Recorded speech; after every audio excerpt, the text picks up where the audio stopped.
እንግሊዝ ካራባኦ ዋንጫ ትላንትና የአራተኛ ዙር ጨዋታዎች ናቸው ቀደም ሲል እንዳነሳሁት በተለያዩ ስቴዲየሞች ቀጥለው ሲደረጉ የነበረው እና ትላንትና እንደዚሁ በተለያዩ ቦታዎች ቀጥለው ሲደረጉ ነበር።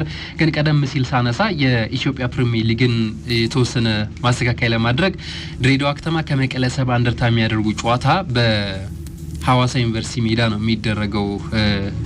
ቀደም ሲል ግን በአዲስ አበባ ስቴዲየም የሚል መረጃን ሳነሳ ነበር። የእንግሊዝ ካራባኦ የሊግ ዋንጫውን እንመልከት። የአራተኛ ዙር ጨዋታዎች ናቸው ትላንትና በተለያዩ ስቴዲየሞች ሲደረጉ የነበረው። ሊቨርፑል ከክሪስታል ፓላስ ያደረጉት የአንፊልዱ ጨዋታ በክሪስታል ፓላስ በእንግዳው ቡድን 3-0 አሸናፊነት ተጠናቋል። እስማኤል ሳር 41ኛውና 45ኛው ደቂቃ ላይ ሁለት ግቦችን አስቆጥሯል።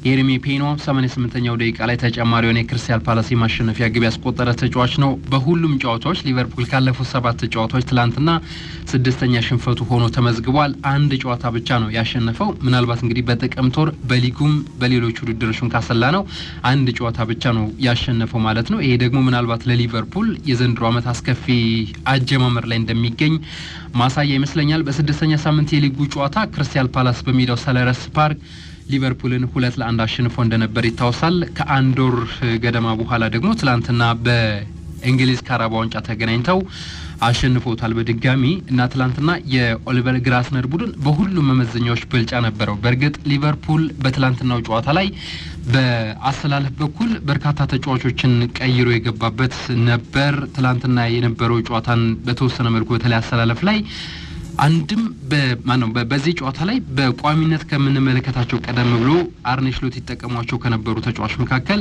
ሚሎስ ኬርኬዝ ብቻ ነው በቋሚነት የተመለከትኩት እኔ።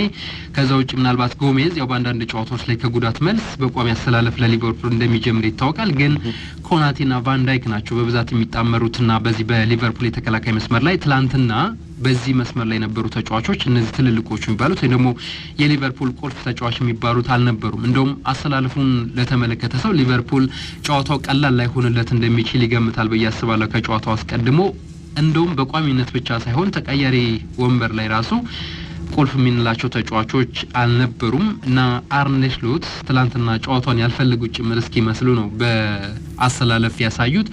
ኬዛ ነበረ በቋሚ አሰላለፍ በተቀያሪ ወንበር ላይ የምንመለከተው ተጫዋች ከዚህ በፊት በሊጉም።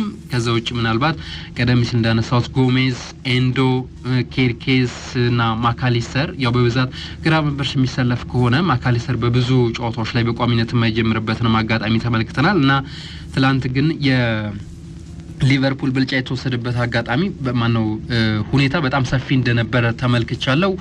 ክሪስታል ፓላሶች እንግዲህ በረጅም